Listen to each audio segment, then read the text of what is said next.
Hello again, my name is Gabe Zalna. I recently posted the MVI 4802. Our two-party system no longer works. It's received a number of interesting comments, and I want to share some of my thoughts with my viewers and my subscribers in regard to that. The reason I think a third party is necessary is because the two parties that we have stagnated. What they've done is they formed certain cliques, certain groups, certain clubs. And the reason they've done that is because we don't have term limits. Problem in getting term limits is that the lawmakers obviously have no interest in cutting themselves out of the lucrative elitist lifestyle they're able to lead being lawmakers.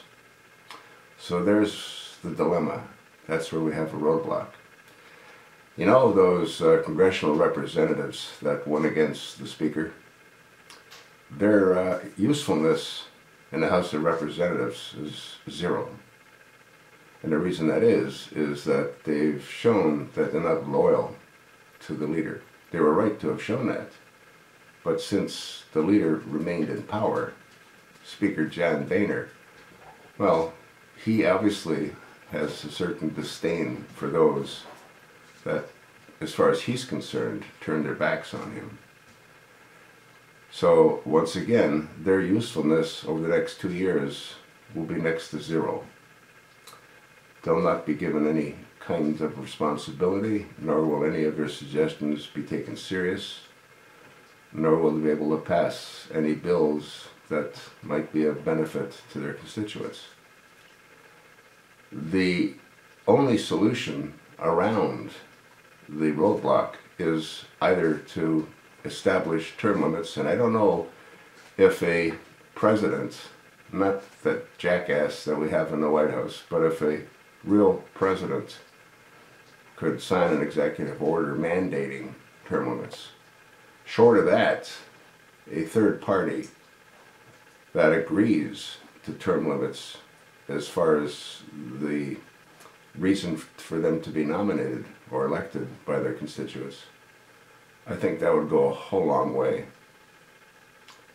What we've got now, again, are groups of folks like Senator McCain, who's aligned himself with certain people the way he obviously must have aligned himself with Carl Levin, because the two of them conspired to put together the National Defense Authorization Act, which gave the president unbelievable powers, most of which are against the Constitution, but that's a whole different story. The reality, again, is that nothing's going to change unless there's change. And one of the key factors that these lawmakers enjoy is no change. It allows them to establish themselves within the party. It allows them to learn the ways to become immensely wealthy. The majority of lawmakers that are wealthy are the senior lawmakers, other than the rare ones like the congressman out of California, Dear Lisa, who was a successful businessman and sold his business and made hundreds of millions of dollars. But the majority of them that are there have made their wealth because they're there. Another reason that they're very unlikely to ever want to leave. I think it's insane that the American people are expected to retire at the age of 66, yet these lawmakers can continue raping the American coffers until they pass as members of Congress. Totally insane. Once again, I believe that if these lawmakers were evaluated for their mental competency, a lot of them would be removed from being lawmakers. At the same time, if they were drug tested, out of the 535, how many would you speculate would be removed? They have a law And their law is, do what I say, don't do what I do. They dictate to us, but they don't comply with those laws themselves. Obamacare is a prime example. Insider trading is another prime example. Did you know that a lawmaker can sexually harass and not be charged with sexual harassment? That, I'm sure, works very well for Billy Bob Clinton, as well as that lawmaker Menendez. Yeah, the one that was accused of having sex with young children in some South American country, flown there by his ophthalmologist. That all got shoved under the carpet as well. Anyway, I've given you my ideas. I've had a lot of feedback on the third party. People seem to be in favor of that. And again, we don't need to go to that drastic measure if there's changes made to the existing structure. But once again, I don't see that happening because they're not going to relinquish the power that they have and the control that they have within their little cliques. It takes a long time for a new lawmaker to get into one of those cliques. And once he or she gets in, they don't want to get out. That's the fundamental problem we have with our Congress, as far as I'm concerned. Plus, they need to read the bills, and they need to be tested.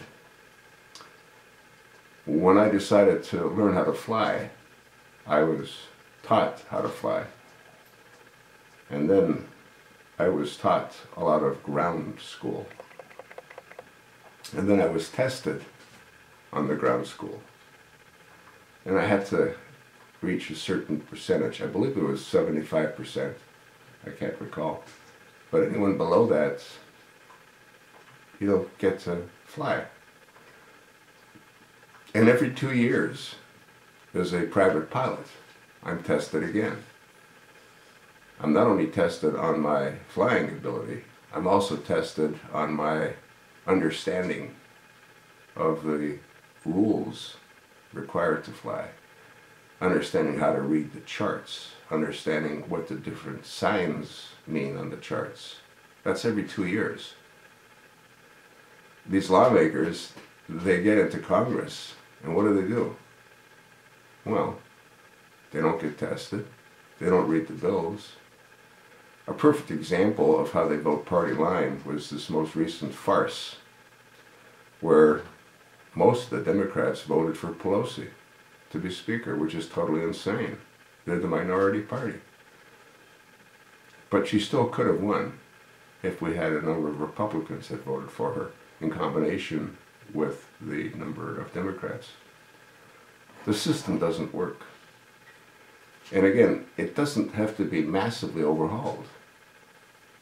But if those changes that are necessary can't be incorporated, what really needs to happen is a third party. But this all is predicated on the fact that the chosen one doesn't turn America into a Muslim country under Sharia law. And that's yet to be determined. I still believe that he loves the power that he has far too much. He loves the attention. That's why when you see him get off of Air Force One, it's one of these. And you see him get off Marine One, it's one of these. And that's why he flies all over the country as he is right now, getting in front of an audience. He's not campaigning. He should be in Washington trying to do the people's business. But instead, he's flying around the country trying to get people to wave and clap at him, to see how many people he can get to gawk at him, so he can talk about more bullshit. Because anything that comes out of his mouth is bullshit, especially if he's off a teleprompter. Then it's really bullshit.